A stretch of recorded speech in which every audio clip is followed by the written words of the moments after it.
अस्सलामुअलैकुम ते की हाल मेरे भैन भाई उम्मीद करना तुम ठीक हो। सो अलहमदुलिल्लाह मैं ठीक ठाक हाँ। तो इस दे नाल मेरी एक छोटी जी रिक्वेस्ट है कि मेरे चैनल जेडे मेरे भैन भाई नवे ने या पुराने ने मेरे चैनल को सब्सक्राइब कर लो ताकि मेरे आने वाली हर वीडियो थोड़े तक आसानी पहुँच सके। नाश्ता बना रहे हैं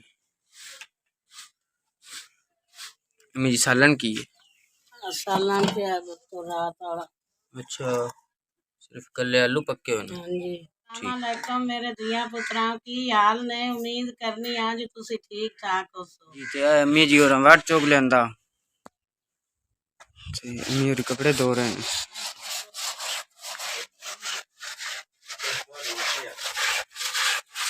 अम्मी कपड़े धोंदे पे हो लेवर वाले ने कपड़े आन तो मैं तो पुत्रा धो लगी।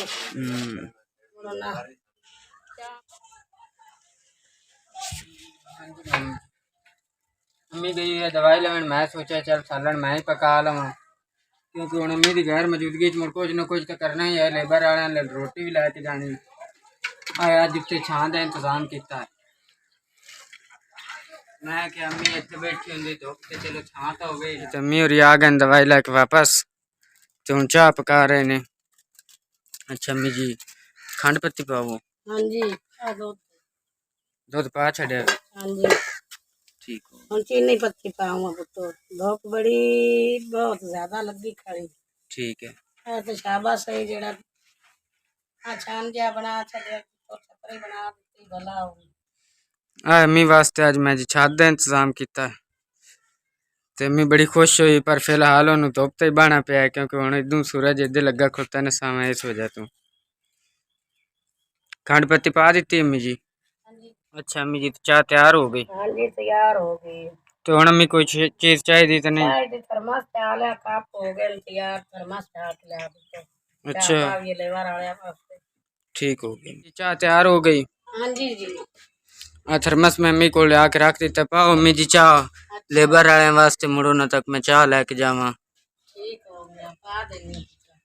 ठीक है कि मैं भाई कॉल कर दे वो आके चाह लै जैसे जी मैं तेन मंदा ही बच्चा मैं बाऊ कॉल करना। चाह तैयार हुई पी चाह पाई पी कप भी पे ने बर्तन पे ने। हाँ जी ते खाला बैठी अम्मी बैठी ते भाई भी आ गया। चलो ठीक हो गया हूँ भाई चाह लैके जासी हूँ जा रहे चाह लैके। हाँ जी भाऊ ठीक हो सब्जी बना रहे ने। अम्मी जी की पकावन का प्रोग्राम है अज। ये जी आज देसी फोरी हाँ जी प्याज इनका सालन बनाऊंगा। ठीक हो गया और सब्जी काट रहे ने वेखो धनिया पईया ने अदरक थोम मिर्चा टमाटर तोरियां पईया ने वसल पे ने ते मजीद अम्मी होरी सब्जी कटते पे ने पिछे भाई होरी बैठे ने।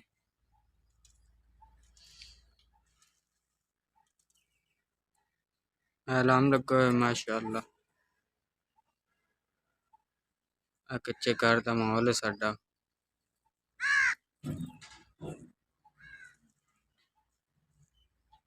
अम्मी लेट होंदी पी जल्दी कर लो सब्जी। अम्मी होरा मैं अग बाल के दे दी। अम्मी होरी घ्यो पा दिता विच बर्तन दे ते हुण सालन पकावन की तैयारी है क्योंकि मुड़ लेबर वाले वापस आना है ना तो उन्होंने वापस आने तक तकरीबन सालन ते रोटी तो तैयार हो गई ना। हाँ जी तो सब्जी वगैरह अम्मी को मैं पहुँचा दी चूल्हे ते। अम्मी और चूल्हे ते बैठे ने सब्जी सुब्जी आ गई तो हूँ सब्जी की तैयारी हो रही तो फिर रोटी पका के मसाले आए पे ने तो मसाला पा दिता अम्मी ने तो अम्मी और बिच सब्जी पा रहे ने।